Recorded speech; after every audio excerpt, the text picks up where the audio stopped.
আসসালামু আলাইকুম। যে যেখান থেকে দেখছেন সবাই কেমন আছেন? এখন মুড়িঘণ্ট রান্না করলাম। প্রথমে মশলাগুলো দিয়ে দিলাম, তারপরে হলুদ মরিচের গুঁড়া দিয়ে আমি ভালো করে মশলাটা কষিয়ে নেব। যে যার পরিমতো ঝাল খান সে সেই পরিমতো দেবেন।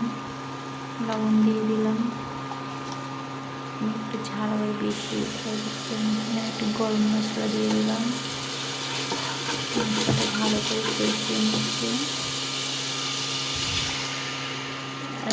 কষিয়ে নিয়ে এখন আমি মাছগুলো দিয়ে দেবো। এখানে সিলভার কাপ মাছ দিয়ে মুড়িঘণ্ট রান্না করলাম। মাছগুলো দিয়ে ভালো করে আমি এখন কষিয়ে নেব।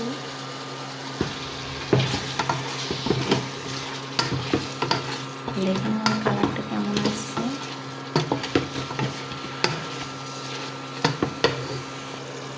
ভালো করে আমি কষিয়ে দিলাম, আমি ডাল দিয়ে দিলাম।